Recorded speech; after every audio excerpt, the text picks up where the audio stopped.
Alors, je fais le lien entre l'expérience client. On a vu un petit peu quels étaient les fondamentaux d'une expérience client réussie, finalement, à travers ces échanges avec l'entreprise.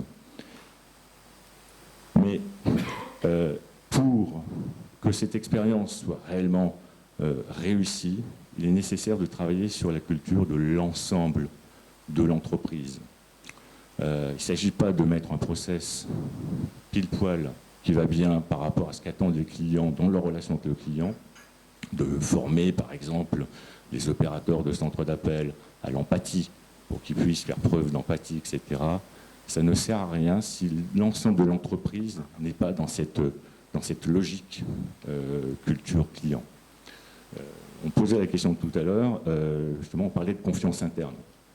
On ne peut pas demander à un collaborateur de développer une confiance, enfin, développer la confiance de ses clients si lui-même n'est pas dans ce type de relation avec son management, ses collègues, les autres services de l'entreprise.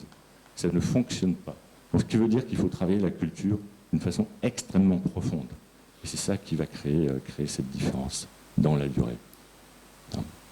Alors, quelles sont les caractéristiques des entreprises qui ont réussi? Parce que certaines ont réussi. Alors, aucune entreprise n'est parfaite, heureusement. Sinon, ça serait, j'allais dire même triste, hein, en quelque sorte. Mais en tout cas, il y a un certain nombre de caractéristiques qui sont assez frappantes chez les entreprises, dans les entreprises qui ont réussi à créer, en tout cas, cette différenciation et d'une façon durable.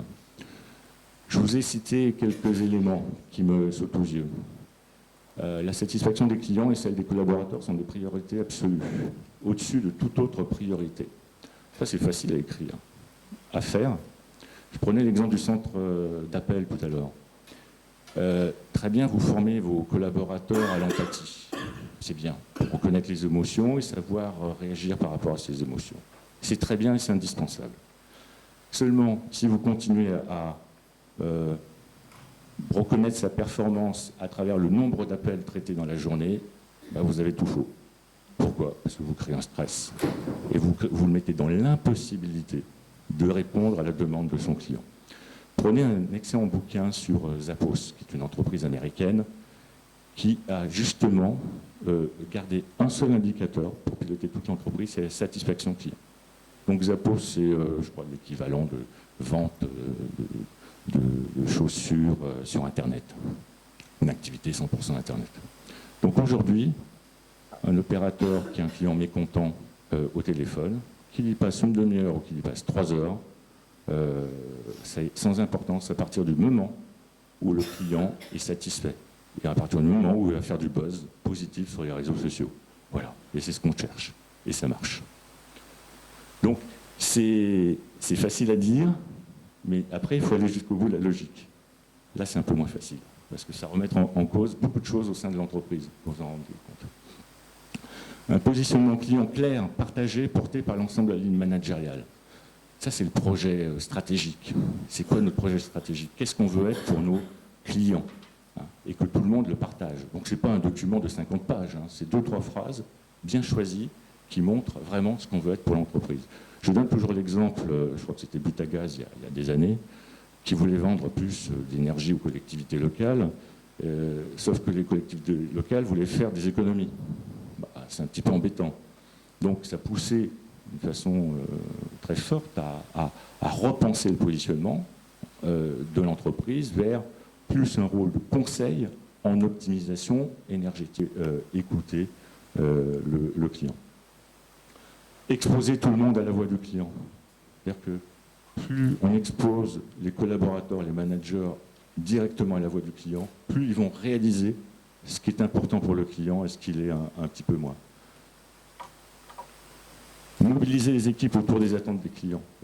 Toute cette information qu'on peut récolter, il faut effectivement que ce soit les équipes, évidemment, on est dans la conduite du changement, qui aillent exploiter ces informations et qui aillent proposer des nouvelles organisations, des nouveaux modes de fonctionnement ou des nouvelles offres. Construire un projet d'entreprise qui amène du sens. Quand on a fait le tour de ce que veulent vraiment les clients, comment on se positionne. Voilà. Ils veulent faire des économies, nous on veut vendre de l'énergie. C'est quoi notre projet? Mettre en avant les comportements attendus. Le comportement, c'est la clé. Et le comportement en interne. Probablement, ça nécessite un changement de comportement attendu. Il faut que tout le monde se remette en cause par rapport à des fondamentaux de la relation qu'on a un petit peu vu à travers le modèle très simple que je vous ai exposé. Et ça, tout le monde doit se remettre en cause, pas seulement les équipes face aux clients. Ça ne fonctionnera pas d'une manière durable. Ça commence souvent par le comité de direction, pour être sincère. Partager les succès, et j'allais dire les échecs aussi, parce qu'il y en aura, il y en a. Mais avoir cette habitude de dire quand on a un nouveau contrat, de le fêter avec tout le monde, toutes les personnes qui ont un rôle direct ou indirect dans ce succès où c'était. Voilà. Et puis aussi les échecs, il faut en parler. C'est pas tabou les échecs. Des fois c'est dans notre culture, on dit on n'a pas le droit d'être mauvais, si on a le droit de se tromper. Et ça c'est humain, et il faut le partager en interne. Et puis créer des offres et des univers spécifiques, c'est les gens du marketing, ça, mais moi je vois très bien l'orientation client d'une entreprise à travers les sites web. Et on voit bien comment le site web, est-ce que le site web est plutôt orienté, je présente mes produits, mes services, puis un petit peu les secteurs dans lesquels je travaille, ou est-ce qu'on trouve différents univers? Vous êtes professionnel du bois, cliquez là, et là, toutes les problématiques que rencontre un professionnel du bois. Donc on trouve ces univers accessibles évidemment aux clients de tous les segments que l'entreprise a ciblés prioritairement. Et le client va se retrouver à travers ce site web, à travers cet univers, il va retrouver ses problématiques et donc évidemment il va être plus enclin de travailler avec cette entreprise. Voilà. La relation délivrant la reconnaissance, c'est-à-dire même là on est dans le process, on n'est même plus dans le comportement, on est dans le process. Je me souviens de la MAF, on avait travaillé l'assureur français, la mutuelle française, on avait travaillé une quinzaine d'années parce qu'on avait supprimé la moitié des agences physiques en France. Et on avait peur de perdre cette proximité. Donc on avait travaillé sur les process, notamment téléphoniques, pour délivrer cette reconnaissance, notamment en permettant aux clients de ne pas se répéter et en introduisant de la souplesse dans les procédures. Voilà. Et puis piloté par la confiance, et je termine là.